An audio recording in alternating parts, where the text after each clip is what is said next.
자, 이어서 하겠습니다. 자, 이제 드디어 이제 2장 마쳤고요. 3장 한번 들어가 볼게요. 자, 3장 제가 들어가기 전에 우리가 공부했던 거 한번 쭉 이제 챕터별로 한번 이야기를 해볼게요. 우리 1장에서 주로 뭐 배웠죠? 1장에서 한번 생각해 보세요. 제가 이제 말씀을 드리는데 우리 특히 이제 뭐 우리 과목 경영학 원론 혹은 뭐 경영학 개론 혹은 경영학의 이 과목 이런 제목으로 붙이는 이 기본적인 과목 우리 그냥 매니지먼트라고 하거든요. 이 과목을 들을 때 그냥 여러분들이 그냥 학점을 받기 위해서 중간고사, 기말고사 해당되는 거 뭐 공부하고 시험 보고 이렇게 해서 뭐 점수를 받고 이게 아니라 여러분들은 어차피 나중에 뭐 사업하시는 분들도 있겠지만 대부분 조직에서 회사에 들어가서 일하실 거거든요. 기본적으로 지금 공부하는 게 너무나 중요해요. 그러니까 마치 여러분들이 이걸 갖다가 뭐 시험 때만 공부하고 학점 받고 이런 게 아니라 제 생각으로는 마치 구구단처럼 여러분들이 항상 알고 계셨으면 좋겠어요. 왜냐하면 여러분들이 조직 생활을 하시게 될 게 분명하니까. 그래서 제가 자꾸 반복도 많이 하고 복습도 하고 그런 이유가 있어요. 여러분들도 열심히 공부하셔야겠죠. 자, 1장에서 우리가 공부한 내용이 뭐였냐면 경영에 관한 정의였죠. 경영이라는 건 목표를 달성하는 과정이다. 무엇을 활용하여? 차원을 활용해서. 그죠? 근데 목표라는 게 어떤 거였어요? 그냥 하늘에서 떨어지는 게 아니라 조직의 미션 비전에 부합한다. 정리하면 조직의 미션 비전에 부합하는 목표를 달성하는 과정이다. 이때 뭘 활용한다? 자원 활용을 하고 효율성과 효과성을 우리가 생각해 봐야 된다. 이런 얘기했고요. 그리고 공부했던 게 경영자에 관한 거였어요. 그래서 우리가 경영자를 수직적으로도 분류해봤고 그 다음에 경영자들이 어떤 활동을 하는지 매니지먼트 펑션, 경영 기능에 대해서도 이야기를 해봤고 그리고 경영자들이 어떤 역할을 하는지 매니저리얼 롤도 살펴봤고 그리고 그들이 어떤 기술을 가지고 있어야 하는지 매니지먼트 스킬도 우리가 쭉 봤어요. 결국 경영자에 대한 이야기를 한 거죠. 그래서 1장에 대해서는 경영의 주체, 이게 다 이 이야기하면 경영의 주체 아니에요. 경영을 누가 하니? 경영자에 관한 얘기, 경영에 대한 개념. 그 다음에 이제 경영의 대상, 경영의 객체인 조직에 대한 이야기를 2장에서 쭉 했어요. 그래서 우리가 조직 구조에 대한 학습을 많이 했죠. 이와 관련돼서 조직 설계에 관한 이야기도 해봤고 그 다음에 조직의 구성 성분도 이야기를 해봤고요. 그러면 3장에서는 뭘 공부하겠냐 이거죠. 3장에서는 그러면 그냥 챕터를 괜히 구성한 게 아니라 나름 이유가 있어요. 이런 것들이 이를테면 이제 공부를 할 때 나무보다는 숲을 보는 거죠. 그죠? 이게 구조잖아요, 우리. 3장에서는 뭘 공부하겠어요? 그러면 조직의 구체적인 예인 기업에 대해서 공부하다라는 거예요. 기업. 그죠? 기업에 관해서 살펴보자. 그리고 우리가 경영학의 주된 대상은 뭐예요? 조직 중에서, 여러 조직 중에서. 경영학의 주된 대상은 바로 기업이죠. 구체적으로 들어오는 거예요. 이해되셨죠? 이런 생각을 하시고 접근하시는 거랑 그냥 세부적인 사항들을 그냥 단순하게 외우시는 거하고는 차이가 있을 거예요. 늘 얘기하지만 절대 외우시지 말고요. 외우는 거 필요하죠. 일단 이해를 하세요. 이해? 이거 말씀 안 드린 것 같다. 이해하시고 그 다음에 암기해라. 뭐 창의적인 교육이 중요하다. 그래서 뭐 암기하는 건 주입식 아니냐. 주입하는 방법을 달리하면 주입식이 그렇게 나쁠 것도 없어요. 근데 무조건 밑도 끝도 없이 주입만 하니까 나쁠 거지. 그리고 암기하지 않으면 잘 읽게 되지 않아요. 그리고 제가 생각할 때는 어떤 창의적인 사고를 하기 위해서는 어느 정도 머리에 주입되는 것도 필요한 것 같습니다. 단 전제는 그냥 마구잡이식으로 외우는 게 아니라 이해하는 것이 상당히 중요하다. 이해를 잘하면 암기가 잘 된다. 그래서 사실은 제가 수업을 하는 거잖아요. 암기만 할 거면 그냥 교재 하나 나눠주고 외워라 이러면 될 거 아니에요. 근데 제가 필요한 이유는 뭐냐면 여러분들을 이해시키기 위해서 제가 설명을 드리는 거고 수업을 하는 거죠. 그야말로 이해되셨죠? 그래서 이해가 되도록 노력을 해라. 이해되면 암기하는 거 쉽잖아요. 이해를 못하니까 암기하는 게 어렵지. 암기하는 거는 내 거가 되는 거죠. 무슨 얘기예요? 암기한다는 게 결과적으로. 우리 지식 경영으로 얘기하면 지식의 내재화죠. 인터널리제이션. 그죠? 이해되셨죠? 이런 식으로 공부하시기 바래요. 그리고 이해가 안 되면 여러분들이 질문을 하실 수도 있고 제가 보충 설명을 해드릴 수도 있고 제가 이해를 못하면 중언부언 막 설명 못하겠죠. 그런데 그거 꼭 명심하시고 보세요. 자, 그러면 본론으로 들어가서 기업에 대한 얘기를 좀 해볼까 해요. 자, 기업 한번 봅시다. 우리 핸드아웃 3페이지에 나오는 내용을 보면 기업 활동에 대한 얘기를 나오죠. 기업 활동에 대한 이야기를 제가 이야기해 볼게요. 자원 투입해서 기능 단위들의 상호작용, 인터랙션을 통해서 어떤 성과를 발생시킨다. 근데 이 기업 활동은 특히 이제 조직 내에서 이루어지는 거죠. 조직 내에서. 이 말을 쓰면 좋겠다. 이루어지는 기업 활동이다. 조직 내에서 이루어지는 기업 활동. 그래서 기업 활동을 하려면 뭐가 필요하냐면 자원이 필요하죠. 자원. 거기 지금 그림을 보면 이제 지폐가 있고요. 그 지폐를 보니까 그게 엔화로 돼 있네요. 원화가 아니고 확대해서 보시면 왜 엔화로 했을까? 그 다음에 손이 있고, 자, 지폐가 의미하는 게 뭘까요? 그냥 돈이라고 하지 마시고 우리 자원 종류 3가지 배웠죠. 이 돈은 우리가 실물 자원이라고 하니까 우리가 텐저블 리소스라고 할 수 있잖아요. 기억나세요? 텐저블 리소스, 자원 중에, 그죠? 그 다음에 손은 뭐겠어요? 손은 인적 자본, 휴먼 캐피탈. 우리 1장에서 공부했죠? 휴먼 캐피탈, 인적 자본. 그 다음 반도체 기술은 뭐겠어요? 반도체는 이거는 이제 뭐 지식이나 경험, 기술 같은 거니까 반도체가 이제 의미하는 거는 인텐저블 리소스겠죠. 이렇게 3가지. 그래서 자원을 투입해 가지고서 뭘 만드냐면은 어떤 상호작용을 한다. 그래서 여기 보면 뭐 생산 부서도 나오고 이렇게 여기 이제 인터랙션이라고 되어 있네요. 상호작용을 하는데 생산 부서와 뭐 여기 이제 재무 부서가 있고 그리고 재무 부서와 뭐 인사 부서 이렇게 쓰자. 퍼슨이라고 쓰자. 프로듀싱이랑 헷갈릴 수 있으니까. 그 다음에 여기 이제 뭐 셀링이 있고 그러는데 이 부서 간 상호작용이 일어난다는 거죠. 무슨 얘기냐면 제조업체에서 어떤 제품을 만들 때 생산부서에서 인원이 필요하다 그러면 인원이 필요하다고 했을 때 누구한테 물어봐요? 그냥 자기네들이 임의적으로 사람 뽑을 수 있어요? 인사부서에 문의를 해봐야죠. 아, 지금 우리가 어떤 제품의 수요가 늘어나서 생산 라인에서 일하는 사람 30명이 필요합니다. 뽑아주십시오. 인사부서에서 이제 채용을 담당하니까. 그럼 인사부서는 그냥 뽑을 수 없어요. 왜냐하면 30명 뽑으면 급여 줘야 되는데 필요한 재원이 확보되어 있는지 재무 쪽에 물어봐야죠. 재무 쪽에 물어봤더니 20명까지 뽑을 수 있다고 해요. 그러면 이쪽에 통지를 해줘. 이런 게 상호작용이잖아요. 그러니까 어떤 제품을 이제 원료를 투입해서 만드는데 분명한 거는 이렇게 상호작용이 요구된다라는 거죠. 그리고 뭐 제품을 만들 때 마케팅 활동 필요하니까 셀링과 관련된 부서들의 역할도 중요할 수 있죠. 자, 그렇게 되면 상호작용이 있으면 분명히 이제 아웃컴이 있는데 중요한 거는 이 아웃컴이에요. 아웃컴이 첫 번째 뭐냐면은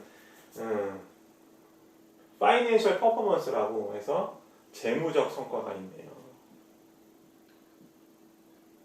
자, 제조업체에서 어떤 제품을 만들었어요. 자동차 회사 예를 들어 볼까요?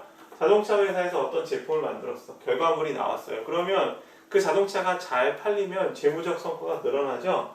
재무적 성과는 어떤 게 있어요? 예를 들면 매출액 같은 경우. 매출액 중요하죠.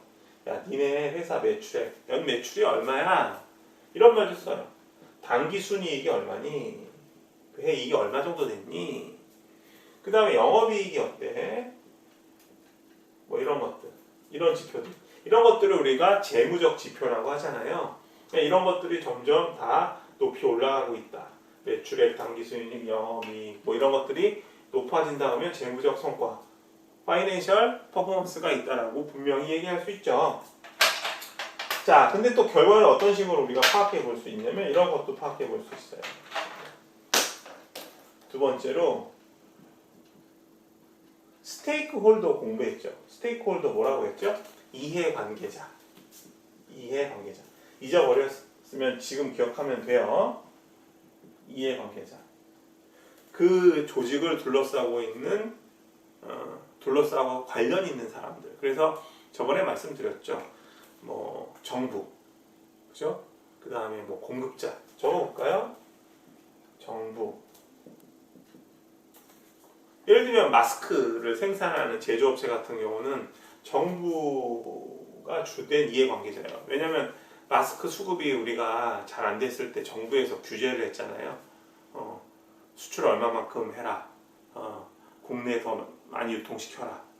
이런 것들 규제 받죠. 그 다음에 이제 공급자. 마스크 만들 때 공급해주는 업체 있을 거 아니에요. 그 다음에 판매자. 직접 판매하는 게 아니라 마스크에서 이 구매자는 소비자가 아니에요. 무슨 얘기냐면 마스크 회사에서 원료를 공급해주는 회사가 있고 그 원료를 갖고 만들고 그 다음에 유통업체에서 넘기잖아요. 마스크가 생산된 공장에서 직접 하는 게 아니잖아요. 그 마스크를 사주는 제조업체에서 만든 물건을 사주는 그 사람을 우리가 바이어라고 해요. 구매자. 구매자를 통해서 이제 소비자에게 전달되는 거죠. 그 다음에 마스크 회사가 이제 뭐 물량이 늘어서 뭐 공장 라인을 갖다가 확장했어요. 그러면 돈이 필요할 거 아니에요. 확장하려면 금융기관. 그리고 여기 소비자. 이런 것들이 이제 대표적인 뭐 주주도 포함해서 이런 것들이 이제 이해관계자라고 할 수 있는데 이해관계자의 satisfaction, 이해관계자의 만족이 중요하다. 그러니까 단순히 해당 기업만 돈을 버는 게 아니라 이렇게 해당 조직, 기업과 관련이 있는 사람들이 혹은 관련 있는 주체들이 만족해야 된다. 마스크 회사 계속 예를 들어보죠. 마스크 생산량을 늘리라고 정부가 이야기를 했어요. 왜냐면 국민들의 건강이 중요하니까 감염병이 확대되지 않도록. 그럼 공급자들도 물량을 많이 되게 되죠. 그럼 물량을 많이 되면 마스크 회사에 공급을 많이 해요. 그러면 매출 늘어나겠죠.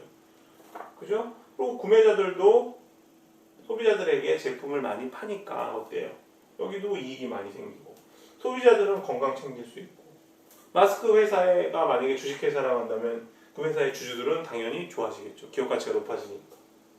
금융기관 같은 경우도 좋을 수 있어요. 빌려간 돈을 빨리 받을 수 있으니까. 그러니까 이런 사람들, 해당 조직만 혹은 해당 기업만 만족스러운 게 아니라 이해관계의 만족도 좋을 수 있다. 이 아웃컴이 긍정적으로 나오면. 자, 그 다음에 마지막으로 이거 지울게요. 이 개념을 더욱 확장해서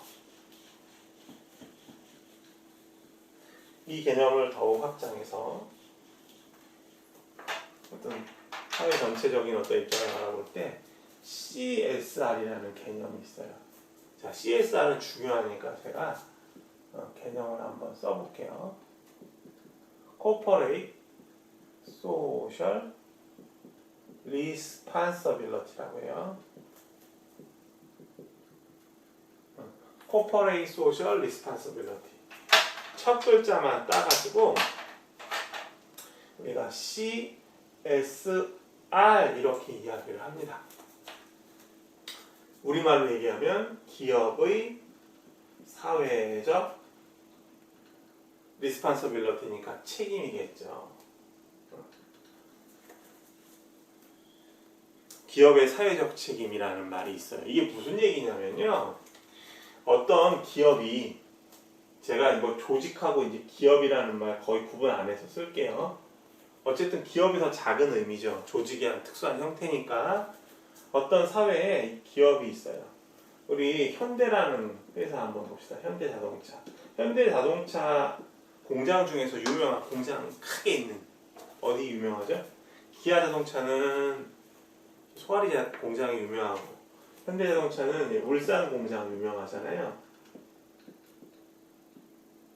근데 현대 자동차뿐만 아니라 울산에는 많은 어떤 제조업체들이 들어와 있어요. 근데 이제 울산이라는 지역을 보면 현대차 같은 경우 울산에서 활동을 하잖아요. 그죠? 여기 현대차가 있으면. 무슨 얘기냐면 어떤 기업 활동이라는 게 어떤 사회 속에서 이루어지는 거 아니에요. 울산이라는 어떤 지역 사회에서. 그죠? 다시요. 현대차라는 본사는 지금 양재동에 있지만 울산이라는 곳에 가보면 생산 시설들이 쭉 있다. LG화학도 있고 되게 많아요. 울산에 가면 SK도 있고. 근데 대표적으로 현대차를 한번 보면 현대차가 생산은 어디서 되냐? 울산이라는 지역 사회에서 생산이 된다. 그러면 현대자동차의 생산 시설이 울산에 이제 많이 있으니까 이 지역 사회를 통해서 모든 제품들이 만들어지는 거 아니에요? 그죠? 울산이라는 곳이 없으면 현대차도 존재할 수 없겠죠. 그래서 기업의 사회적 책임, Corporate Social Responsibility, 줄여서 CSR의 기본 기조는 모든 기업 활동은 어떤 지역 사회에 속해서 이루어지기 때문에 기업의 이익은 여기서부터 중요해요. 지역 사회에서 속해서 이루어지기 때문에 기업에서 여러 가지 발생되는 이익 같은 경우를 기업 혼자서 독식해서는 안 된다. 다시 얘기하면 기업의 일정 이윤을 갖다가 환원해야 된다. 환원이라는 말 아시죠?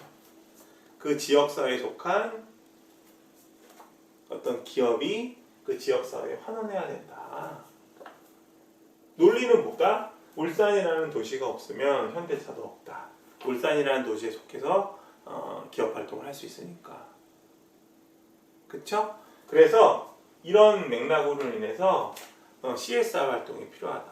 그러니까 정리하면 기업이 이윤 추구를 하는 게 기본 목표가 되죠. 전제를 다루면 사기업인 경우.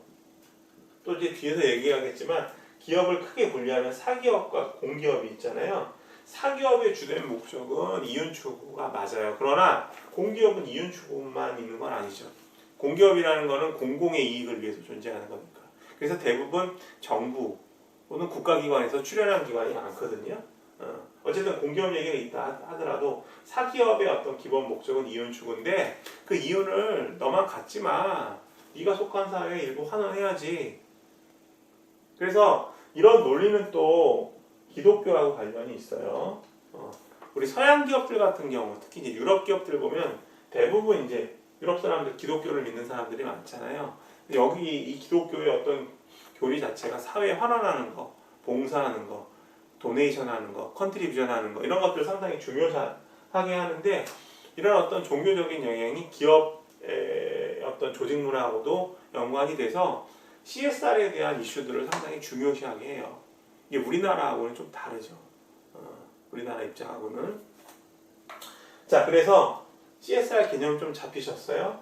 단순히 이윤 활동만 추구해서는 안 되고 사회에 공헌하고 환원하는 것이 필요하다. 이게 CSR 개념이에요. 조금 추가적으로 기독교 말씀을 드렸고요. 자, 그러면 CSR 활동이라는 게 도대체 어떤 식으로 우리가 개념 정리를 할 수 있느냐. 2004년도에 이 캐롤이라는 사람이 날짜가 12월 25일이었대요. 크리스마스 캐롤을 부르면서 CSR의 4가지 단계를 이야기했대요. 지금 농담한 건데 아무도 안 오네요. 첫 번째 단계가 뭐냐면 이름이 캐롤이니까 크리스마스 캐롤이라고 이야기한 거예요. 12월 25일인지 아닌지 몰라요. 그냥 제가 지어서 얘기한 거예요. 자, 안 웃겼어요? 그만할게요. 이제 수업만 하겠습니다. 자, 보시면 캐롤이 사회적 책임을 기업의 사회적 책임을 4단계로 구분을 했는데 첫 번째 단계는 이코노믹 리스판서빌리티. 우리 핸드아웃 몇 페이지냐? 4페이지네요. 경제적 책임이라고 이야기했어요. 경제적 책임. 첫 번째 단계는 경제적 책임이다. 경제적 책임에서는 그 왼쪽 우리 그림 보시면 이렇게 삼각형으로 된 그림 보면 옆에 be profitable 돼 있죠. 주주의 이익이 최대화돼요. 이 말이 중요해요. 주주의 이익이 최대가 되도록 한다.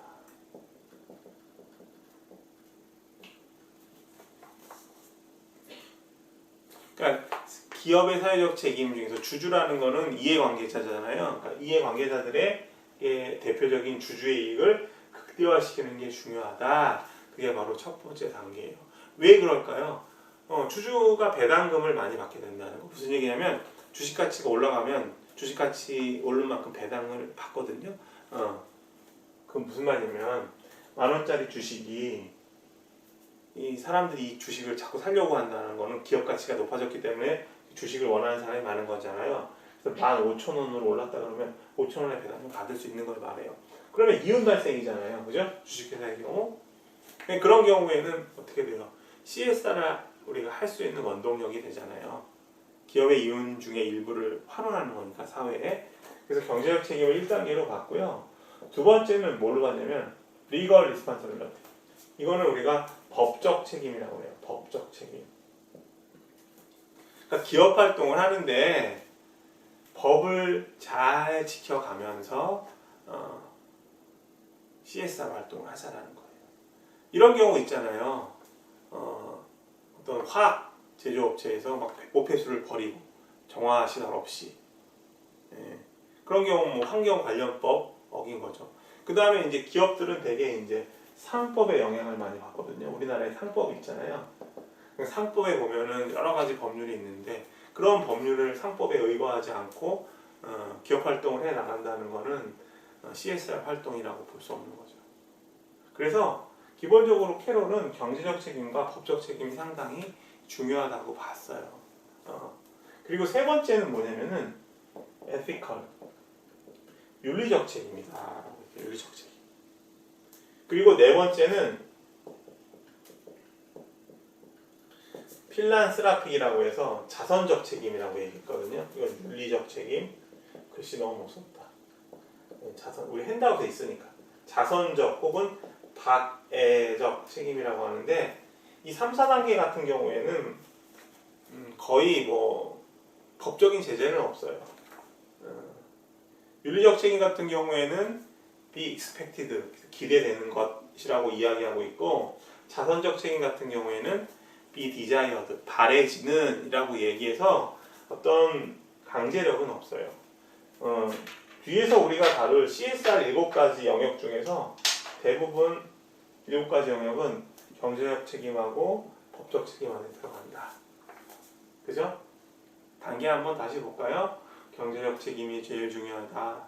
기본이다. 그리고 법적 책임, 그리고 윤리적 책임. 윤리적 책임 같은 경우에는 이런 개념이에요. 뭐 기업윤리라는 얘기 많이 하잖아요.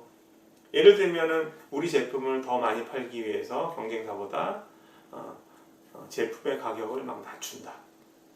거의 덤핑이 될 정도로. 그런 경우 예를 들면 덤핑에 대한 제재가 없다고 한다면 법적 제재가 없다고 하면 윤리적으로 문제가 있는 거죠. 상대 기업을 살 수 없게 만드는 거니까. 그리고 자선적 책임은 거의 기업 이익을 생각하지 않고 사회의 이익을 위해서 존재하는 기업. 뭐 최근 들어서 우리가 뭐 사회적 기업이라고 이야기를 하는데 사회적 기업도 박애적 책임 정도는 아니고요. 윤리적 책임 정도를 일부 실천한다라고 보시면 될 거예요. 그럼 강도가 점점 세지는 거죠. 자, 이렇게 4가지 단계 한번 보시고요. 더 중요한 거는 그 다음 페이지에 있어요. 그 다음 페이지 기업의 사회적 책임의 7가지 단계. 여기서부터는 우리 4부에서 다뤄보도록 하겠습니다.